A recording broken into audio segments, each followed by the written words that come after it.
بسم اللہ الرحمن الرحیم۔ السلام علیکم معزز دوستو۔ نماز اللہ تعالیٰ کی عظیم عبادت ہے۔ یہ وہ تحفہ ہے جو اللہ تعالیٰ نے اپنے محبوب صلی اللہ علیہ وآلہ وسلم کو اپنے دیدار سے سرفراز فرمانے کے بعد عطا فرمایا۔ یہ ایسی عبادت ہے جس کا کوئی ثانی نہیں۔ اس کے پڑھنے سے وہ سکون و اطمینان اور لذت ملتی ہے جو کائنات کی کسی چیز میں نہیں ہے، کیونکہ بندہ نماز پڑھتے ہوئے اپنے رب کے اتنا قریب ہو جاتا ہے کہ وہ اپنی معراج کو پہنچ جاتا ہے۔ جہاں اس کے باطنی فائدے ہیں وہاں اس کے ظاہری اور دنیاوی فائدے بھی ہیں، جسے ہم نے نہیں بلکہ جدید سائنسی تحقیق نے بھی ثابت کیا ہے۔ نماز کی ورزش جہاں بیرونی اعصاب کی خوشنمائی اور خوبصورتی کا ذریعہ ہے، وہاں دل، جگر، پھیپھڑے، گردے، دماغ، آنتیں، معدہ، ریڑھ کی ہڈی، گردن، سینہ اور جسم کے تمام حصوں کی نشو نما کرتی ہے۔ معزز دوستو، قیام میں نمازی جس حالت میں ہوتا ہے، اگر روزانہ 45 منٹ ایسی حالت میں کھڑا رہے تو دماغ اور اعصاب میں زبردست قوت اور طاقت پیدا ہوتی ہے۔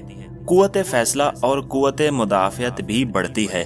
رکوع کے متعلق سرجن ڈاکٹروں کا بیان ہے کہ رکوع سے کمر کے درد کے مریض یا ایسے مریض جن کے حرام مغز میں ورم ہو گیا ہو، بہت جلدی صحت یاب ہو جاتے ہیں۔ رکوع سے دماغ اور آنکھوں کی طرف دوران خون کے بہاؤ کی وجہ سے دماغ اور نظر کی کارکردگی میں اضافہ ہوتا ہے۔ نمازی جب سجدہ کرتا ہے تو اس کے دماغ کی شریانوں کی طرف خون زیادہ ہو جاتا ہے۔ جسم کی کسی بھی پوزیشن میں خون دماغ کی طرف زیادہ نہیں جاتا، صرف سجدے کی حالت میں دماغی اعصاب، آنکھوں اور سر کے دیگر حصوں کی طرف خون متوازن ہو جاتا ہے، جس کی وجہ سے دماغ اور نگاہ بہت تیز ہو جاتے ہیں۔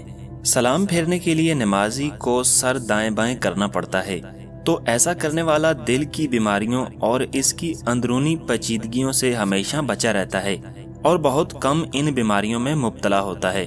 پچھلی رات جاگنے کے بعد تہجد کی نماز پڑھنے کے فائدے: اعصابی کھچاؤ اور جکڑاؤ کے لیے مفید ہے۔ دماغی امراض، خاص طور پر پاگل پن کے لیے یہ آخری علاج ہے۔ نگاہوں کا علاج ہے، خاص طور پر جن کی نگاہوں میں دو چیزیں نظر آتی ہیں۔ انسانی جسم میں ایک ایسی غیر معمولی طاقت پیدا ہوتی ہے جو سارا دن اسے حشاش اور بشاش رکھتی ہے۔ یہ تھے نماز کے فائدے۔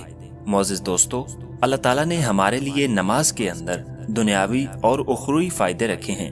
اللہ تعالیٰ ہم سب کو 5 وقت کی باجماعت نماز پڑھنے کی توفیق عطا فرمائے، آمین۔ معزز دوستو، اگر آپ کو ہماری یہ آج کی ویڈیو اچھی لگی تو اس کو لائک کریں، ہمارے چینل کو سبسکرائب کریں اور بیل کے آئیکن پر ضرور کلک کریں تاکہ آپ کو ہر نئی آنے والی ویڈیو کا نوٹیفیکیشن مل سکے۔ تب تک کے لیے اللہ حافظ۔ انشاءاللہ ہم ملیں گے آپ کو ایک نئی ویڈیو میں۔